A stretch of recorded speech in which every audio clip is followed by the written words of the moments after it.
On behalf of the United States Air Force's 97th Air Mobility Wing at Altus Air Force Base, Oklahoma, it's my pleasure this afternoon, ladies and gentlemen, to describe for you the flight demonstration of the Boeing C-17 Globemaster III, the aircraft that ensures rapid global mobility for both the United States and Canada. With a departure climb angle of approximately 30 degrees nose up, the aircraft will reach over 1,500 feet before crossing the departure end of the runway.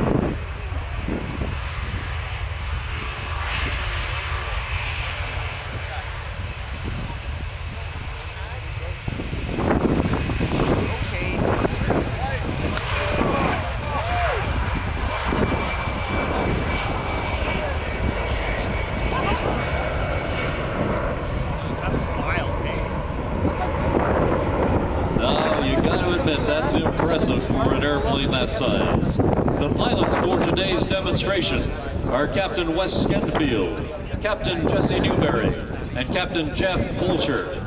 The Loadmaster, Master Sergeant Brad Pilgrim, and Staff Sergeant Walt Lightburn. This crew has a combined total of almost 20,000 flying hours in various aircraft, including time in the C-141 Starlifter, the KC-135 Stratotanker, the T-1 Jayhawk, and the T-37 Tweaked.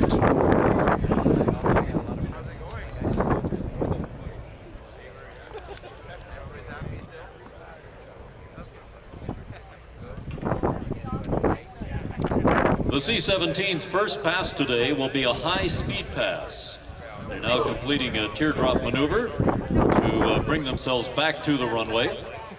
The crew will accelerate to 300 knots, demonstrating the rapid strategic capability of the aircraft. The C-17 design includes a modern computerized glass cockpit, heads-up displays at both pilot stations, and advanced cargo handling system, allowing it to operate with a crew half the size of current aircraft. Only 3 crew members are required to fly the C-17. The aircraft's advanced design allows it to accomplish its entire mission with this minimum crew. The airplane circles off to the west and aligns itself with the runway. Ladies and gentlemen, it'll be the high-speed pass.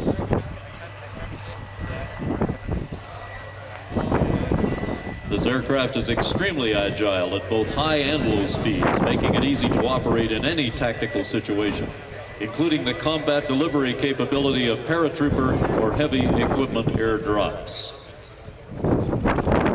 Here it comes in from the west, folks, with the high-speed pass.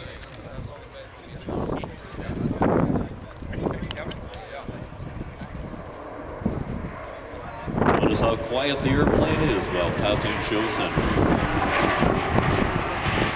This gives the Globemaster a tactical advantage while flying low over hostile territory, and is also environmentally friendly. And then we bomb the crap. Some say potato and some say potato. Do you guys need anything? No, sit. Not ready. Not at something? The C-17 provides a direct delivery capability that combines the intercontinental cargo carrying capabilities of large aircraft, such as the C-5 Galaxy and the C-141 Starlifter, and with the short runway capability of the much smaller C-130 Hercules. It can routinely land on runways only 3,000 feet long.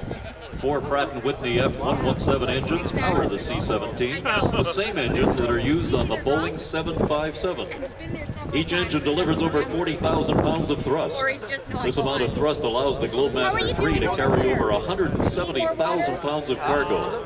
And the range of the aircraft for this amount of cargo is 2,400 nautical miles. However, the C-17 can reach anywhere in the world non-stop, using its air refueling capability. Watch now as the aircraft approaches. Notice the wing leading edge slats and large powered left wing flaps. Lift wing flaps.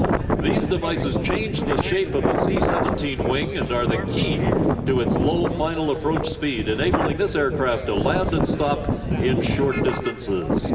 A slow speed pass.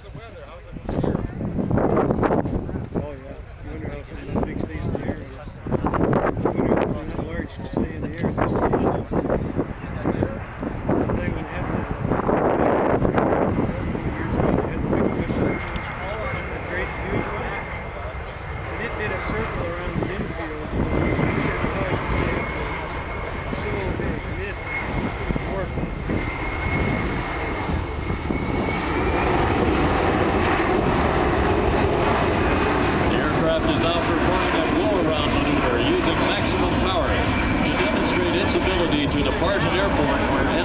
resistance is suspected. Go through some of the planes? We've been everywhere. We Yeah. went all the way down there. We went right to Oh, yeah. yeah, we got to get out of the front for a while. Cooked it. Yeah, yeah, well, at least that was a breeze. Earlier it was no breeze. It was hot early. It was 50 degrees. Oh, I'm melting. Yeah, if there The was- C-17 will now maneuver to show its ability to fly at slow speeds and demonstrate its advanced aerodynamics in action.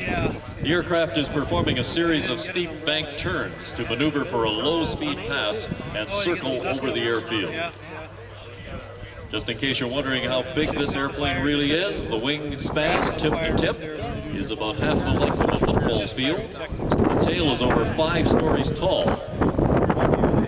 Hold on to your umbrellas. Another little squall going through here. we used to be able to closer to it. Used to be able to get a lot closer. So they had those big bangs. Empty, the C-17 weighs almost 280,000 pounds, but with maximum cargo and fuel loaded, that gross weight rises to over 500,000 pounds. As the aircraft goes by, notice the upturned wingtips or winglets. These decrease aerodynamic drag and increase fuel economy. And to give you an idea of the aircraft's overall size, those winglets are over 9 feet high. Oh, it's great. Yeah, if you can get those. The aircraft is extremely agile at both high and low speeds, making it easy to operate in any tactical situation, including the combat delivery capability of paratroopers or heavy equipment airdrops. Usually when it's hot like this, it's just Well, it just started getting hot. The C-17 uses a quadruple redundant fly-by-wire system to run its flight controls. The fly-by-wire system means the aircraft's flight controls are electronically operated by inputs from the control sticks. There are 4 separate flight control computers, each of which can manage the entire system all by itself. The computers continuously monitor the flight controls and each other. If there are any problems, they automatically work around the disabled system. In addition to these features, the C-17 still has a full mechanical backup.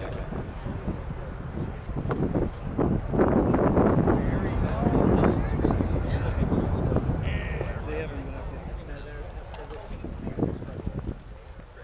Once you get the schedule.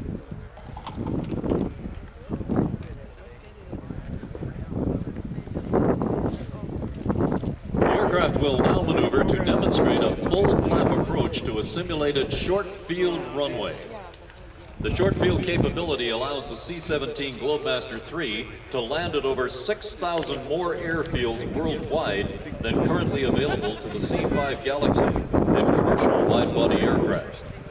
In fact, during the NATO peacekeeping mission to Bosnia, C-17 crews airlifted nearly 1/2 of the total cargo in only 1/4 of the missions, while boasting an impressive 96% reliability rate. The C-17 you see here today weighs almost 350,000 pounds. On the final approach to this short field demonstration, the speed will be approximately 100 miles per hour. It's not Mansky for. There's some guy who reports it.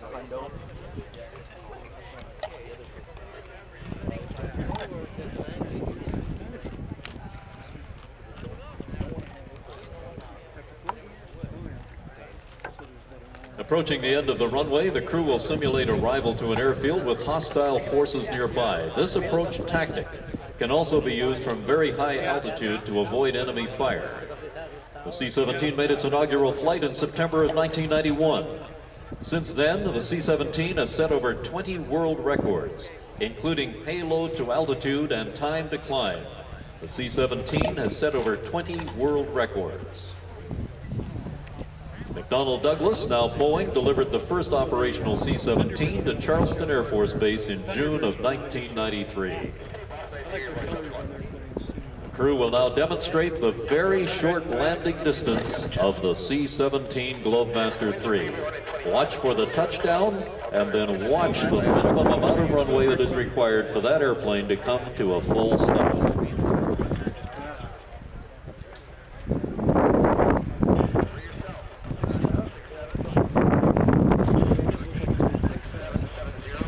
There's the touchdown. They can stop.